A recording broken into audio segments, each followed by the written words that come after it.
जवानीचा काळा खेळ. एका व्यापाऱ्याची वेदनादायक कहाणी.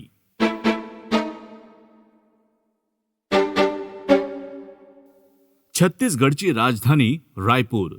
शांत, साधं पण व्यापारी वर्गासाठी वरदान ठरलेलं शहर. इथे एक प्रतिष्ठित हार्डवेअर व्यापारी राहत होता. प्रसिद्ध, संपन्न आणि सर्वांमध्ये आदराचं स्थान कमावलेला. त्याचं जीवन एकदम व्यवस्थित चाललं होतं, पण मग अचानक काहीतरी बदललं.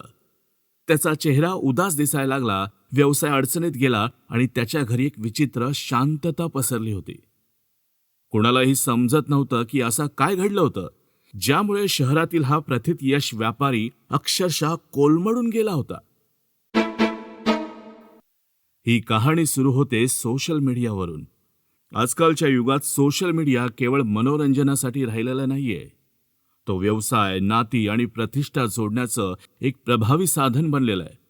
रायपूरमधील प्रतिष्ठित हार्डवेअर व्यापारी, जो वर्षानुवर्ष प्रामाणिकपणे व्यवसाय करत होता, त्यांनीही सोशल मीडियावर पाऊल ठेवायचं ठरवलं.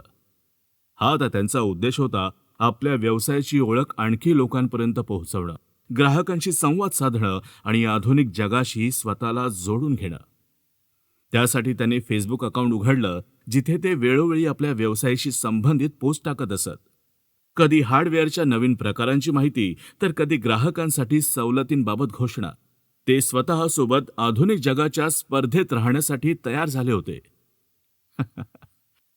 पण जिथे सोशल मीडिया लोकांशी जोडतो ना, तिथे तो एका अनोळखी जाळ्याशीही आपल्याला जोडू शकतो, ज्या जाळ्यातून सुटणं जवळपास अशक्य असतं.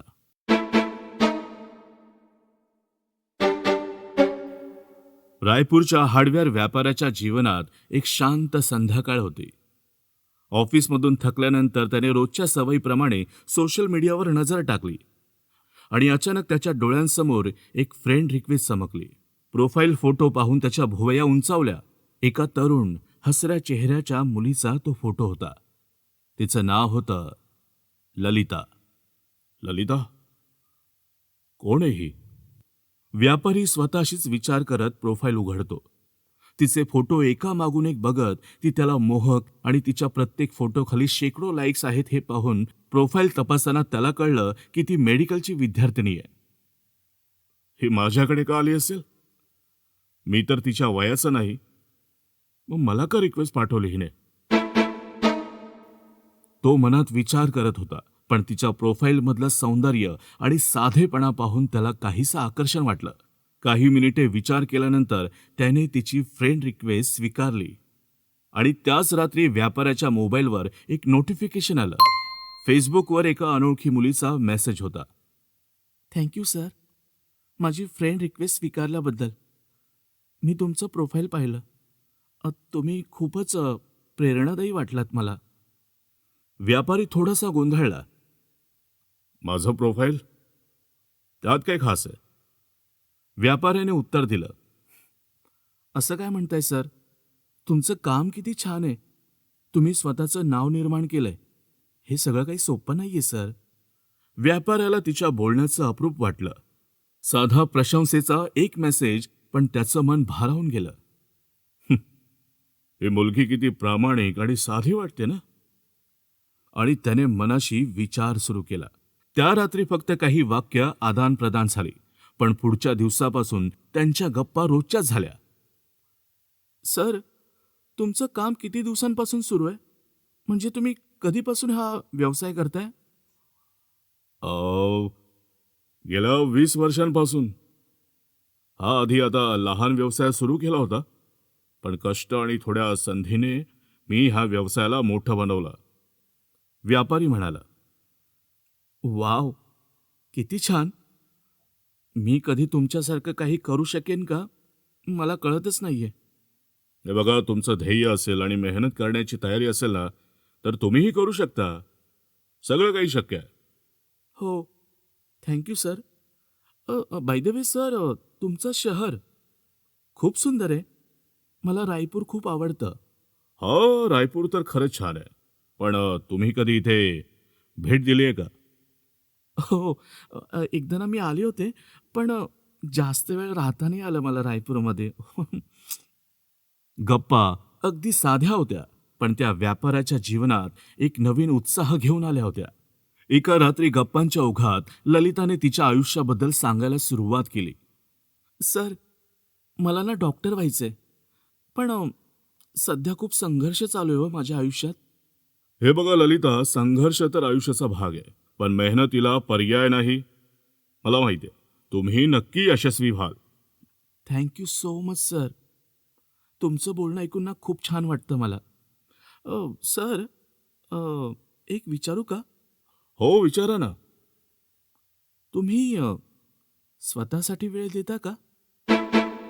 हं? वेळ? नाही नाही, माझा वेळ सगळा कामातच जातो. हो. असं का सर? आयुष्यात स्वतःसाठी थोडा वेळ काढायला हवा ना. कधीतरी मजा करायची, जगायचं. हो सर, जगायचं. व्यापारी थोडा गोंधळला. तिचं बोलणं अगदी साधं होतं, पण त्याला विचार करायला लावणारं होतं. मी खरंच स्वतःसाठी वेळ दिलाय का? दिलाय कधी मी मला स्वतःला वेळ? व्यापारी आता स्वतःशीच विचार करू लागला. गप्पा आता रोजच्या झाल्या होत्या. कधी फेसबुक मेसेजेस, तर कधी फोन कॉल्स. सर, आजचा दिवस ना खूप बोरिंग गेला. मला वाटतं की काहीतरी नवीन करायला पाहिजे. नवीन म्हणजे? नवीन काय करायचं आहे? म्हणजे बघा ना सर, आयुष्याला काहीतरी नवीन अर्थ द्यायचा आहे. मला असं वाटतं की आयुष्य फारसं ताण घेऊन जगायचं नसतं. ललिता, तुम्ही अजून खूप लहान आहात. पुढचं आयुष्य तुमचं आहे. अहो, अजून खूप पडलंय तुमचं आयुष्य. हो, पण सर, तुमचं काय? तुमचं आयुष्य कसं चाललंय? ललिताने विचारलं. माझं काय नॉर्मल. मी बिझनेस सांभाळतो आणि घरही. बाकी असं विशेष काही नाही. म्हणजे सर, तुमचं स्वतःसाठी काहीही स्वप्न नाहीये? तिचा स्वर आता थोडा भावनिक झाला. स्वप्न? आता कुटुंबासाठी सगळं करतोय, त्यातच आलं सगळं स्वप्न.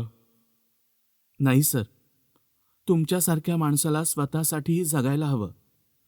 हळूहळू व्यापारी तिच्या बोलण्याने प्रभावित होत होता.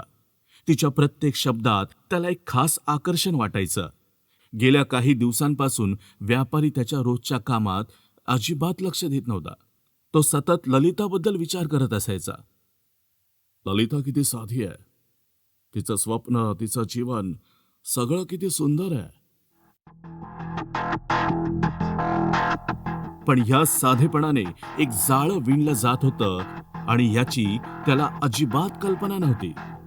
प्रत्येक संवादानं, प्रत्येक छोट्या गप्पांनी ती त्याचं मन जिंकत होती. पण या गप्पांच्या मागे एक भयंकर कट रचला जात होता, हे व्यापाऱ्याच्या अजिबात लक्षात येत नव्हतं. आता पुढे काय होईल? कसा फसवणुकीचा खेळ सुरू होईल? ललिता व्यापाऱ्याच्या आयुष्याला संकटाच्या गर्तेत नेईल? हे जाणून घेण्यासाठी ऐकत रहा क्राईम स्टोरीज, फक्त कथाकार कमलाकर या यूट्यूब चॅनेलवर.